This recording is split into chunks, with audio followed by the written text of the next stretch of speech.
Halo guys, balik lagi dengan Efek Anime.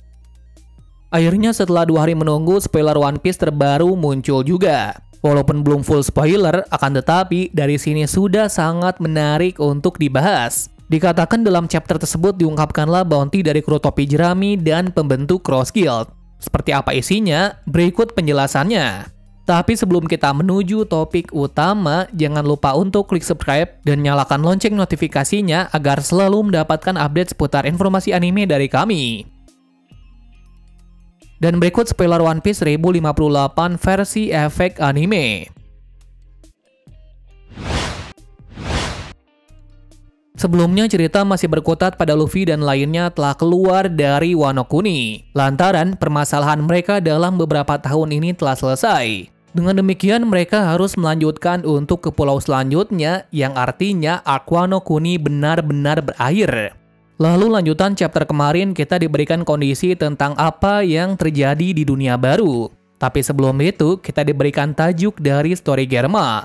Diketahui setelah menyerang Caesar kemarin kemungkinan besar Caesar berhasil meluluhkan Katakuri dan Oven. Walaupun belum diketahui dari kebenaran ini. Tetapi di sini dijelaskan kalau Caesar meminta para Germa ikut bersamanya. Jadi sudah jelas kalau serangan kemarin berefek kepada Oven dan Katakuri. Lalu bagaimana tanggapan Germa terhadap Caesar yang membantunya? Jelas saja melihat kondisi saat ini mereka pasti akan menurutinya untuk sekarang. Lantaran dulunya Caesar adalah teman dari Judge. Kabar baiknya di sini Caesar juga punya pilihan yang baik. Bisa keluar dari Pulau Big Mom dan bergabung dengan Judge untuk melakukan penelitian lagi. Bila Caesar bergabung dengan Judge dipastikan cerita akan menarik lagi dan tak tertebak. Bisa saja mereka membuat sebuah pasukan bersenjata yang bisa menyaingi pemerintahan dunia. Sebagaimana hal ini adalah tujuan dari Judge untuk menguasai wilayah. Wah, akan menarik nih jika dijadikan seperti ini.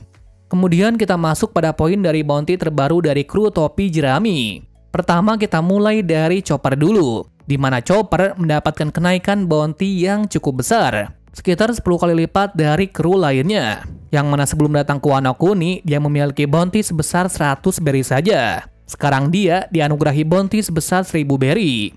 Pastinya banyak yang bertanya-tanya kenapa Chopper hanya diberikan bounty seperti ini, padahal dia memiliki peran yang begitu besar pada perang Onigashima. Tak hanya itu saja, dalam perang tersebut pun CP0 juga ada di sana.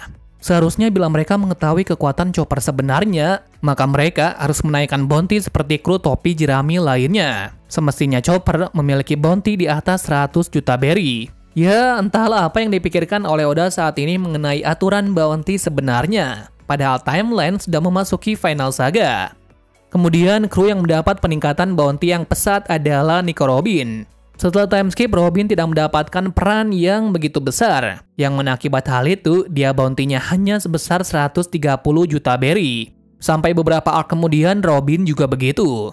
Lalu pada perang Onigashima lalu, akhirnya Robin menunjukkan kekuatannya yang sebenarnya. Mengejutkannya sekali dengan kekuatan Demonio Fleur, dia bisa mengalahkan Black Maria yang memiliki bounty jauh di atasnya. Selain dari kemenangan itu, dia juga mendapatkan informasi penting mengenai Wano Kuni dan senjata kuno Pluton. Atas hal ini, pengetahuannya pun menjadi menggila lagi. Pastinya pemerintahan pun tak akan tinggal diam mendapati Robin bisa menjelajahi informasi rahasia tersebut.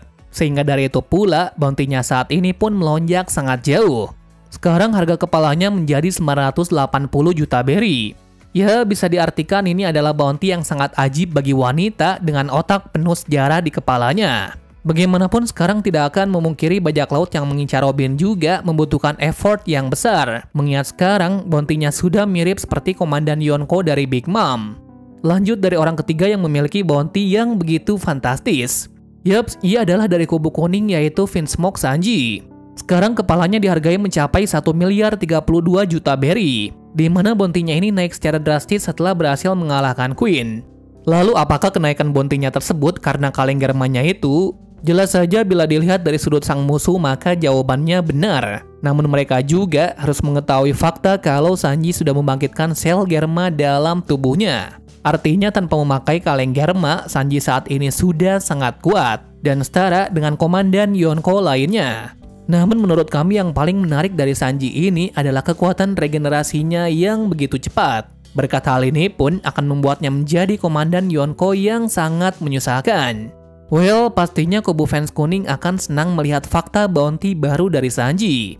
Akan tetapi mereka akan dikejutkan dengan fakta yang lebih mengejutkan dari ini. Yaps, ini ada hubungannya dengan Zoro, lantaran Zoro memiliki bounty lebih tinggi dari Sanji. Dengan hal ini pun sudah menjelaskan alasan kenapa pada color spread beberapa bulan yang lalu, dia masuk dalam kategori komandan nomor 2 di bajak lautnya. Sekarang kita beralih kepada penerima bounty tertinggi ketiga dalam bajak laut topi jerami. Nah, orang ini adalah sang manusia ikan yaitu Jinbei Oyabun. Jadi sudah jelas ya kalau bounty tertinggi kedua adalah Zoro sang pemburu bajak laut. Kembali kepada Jinbei. Sekarang dia memiliki bounty 1,1 miliar berry, artinya bounty-nya tersebut di atas Katakuri. Pastinya banyak dari kalian yang tidak menduga kalau Jinbei akan mendapatkan bounty yang demikian. Lantaran lawannya adalah Wushu, berbanding terbalik dari Sanji yang melawan Queen. Mungkin alasan besarnya bounty Jinbei dari Sanji ialah berkaitan dengan mantan Shichibukai. Lantaran setelah menjadi Shichibukai, bounty-nya tidak akan berganti. Secara setelah keluar, maka bounty-nya pun akan bertambah. Ini sudah terbukti dari insiden besar Marineford. Akan tetapi peran dari Jinbei pun juga tak terlalu mencolok. Sehingga dari situ kami berpikir kalau kenaikannya adalah sekarang setelah arc Wano Kuni. Berikutnya adalah Zoro sang pemburu bajak laut, yaitu orang yang memiliki bounty tertinggi setelah Luffy, yaitu berkisaran 1,1 miliar berry lebih sedikit. Yaps, pastinya banyak yang menduga akan terjadi suatu perubahan seperti ini. Lantaran lawannya adalah tangan kanan dari Kaido yaitu King. King juga memiliki bounty lebih besar dari komandan Yonko lainnya. Selain itu terungkap pula kalau dia adalah salah satu ras yang sangat dicari di dunia. Sehingga dengan hal ini pun menjelaskan kenapa Zoro bisa mendapat bounty lebih besar dari kru lainnya. Tidak hanya sampai di sini, Zoro juga pernah menahan 2 Yonko sekaligus bahkan sampai menebas Kaido sampai berdarah. Berkat hal itulah yang membuat alasan kenapa kepalanya naik secara drastis. Satu hal yang harus digarisbawahi di sini alasan kenapa Zoro mendapat kekuatan secara brutal tersebut karena ia bisa mengendalikan Enma dengan baik. Bila Zoro tidak bisa melakukannya, pasti dia sudah mati saat menerima pedang mematikan tersebut. Setelah penjelasan yang panjang tersebut, kami menyimpulkan bahwa sekarang trio monsternya sudah berganti, yakni Zoro, Jinbei, dan Sanji. Untuk Luffy sendiri pastinya sudah di level yang jauh berbeda dengan mereka bertiga. Sekarang level Luffy sudah setara dengan Yonko lainnya. Nah, pastinya akan sangat menarik nih kombinasi dari trio monster yang baru. Poin berikutnya dikatakan Buggy bukanlah pemimpin dari Cross Guild. Namanya menjadi besar seperti ini adalah karena kesalahan Angkatan Laut. Jadi hal ini akan sangat valid dari teori yang kami buat pada beberapa waktu yang lalu. Mengenai Buggy tidak akan menjadi Yonko karena kekuatannya sendiri. Pada teori kami menjelaskan ada sebuah kebohongan besar yang membuat Buggy seperti ini. Teori ini kita ambil dari poster Usopp yang sedang menceritakan sebuah kisah kepada para burung dan gurita. Ternyata faktanya Buggy memiliki hutang kepada seseorang. Entah siapa orang itu, yang pasti ada hubungannya dengan dunia bawah. Lantaran perputaran uang yang begitu besar ada di sana. Poin selanjutnya diungkapkanlah bounty dari organisasi Cross Guild. Pertama kita mulai dari yang terkecil dulu yaitu Sir Crocodile. Kepala dari Crocodile ini secara mengejutkan dihargai sampai 1,9 miliar lebih. Bounty-nya ini di bawah dari Yonko Kurohige. Entah apa yang telah diperbuat oleh si buaya ini, mungkin ini ada hubungannya dengan suatu cover page mengenai Crocodile sedang membuat kericuhan di suatu pulau. Setelahnya kita lanjut dari bounty dari Buggy ini.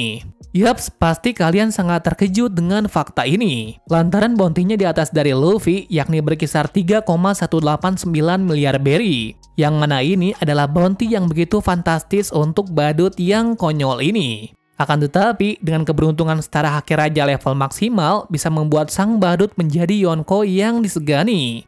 Pastinya akan sangat menarik kelanjutan dari kekocakan Buggy yang memiliki gelar Yonko dan bounty tak masuk akal ini. Selanjutnya adalah sang pendekar pedang nomor 1 di dunia, dialah Mihawk si Mata Elang.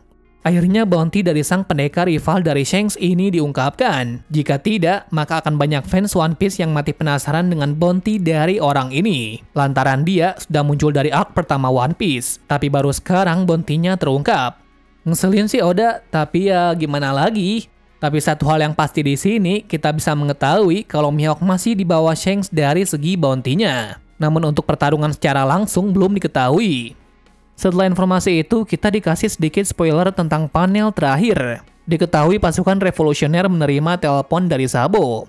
Kemungkinan besar lagi, Sabo akan menuju kembali ke markas dari Dragon untuk melaporkan kejadian besar ini. Poin terakhir dari spoiler ini sangatlah mengejutkan. Jreng, ternyata pendiri dari Cross Guild adalah Sir Crocodile. Nah, setelah membentuk organisasi ini, dia meminta Mihawk untuk bergabung ke dalam organisasi bersama dengan Buggy. Nah, kesalahan yang dibuat pemerintah di sini adalah ketika berita besar tersebut adalah saat melihat poster dari Cross Guild. Mereka mengira pembentuk dari organisasi tersebut adalah Buggy. Well, itu saja untuk spoiler hari ini. Pastinya kami sudah tidak sabar melihat versi fullnya, karena pada chapter ini banyak hal yang sangat mengejutkan. Terima kasih sudah menonton video ini dan sampai jumpa di video selanjutnya.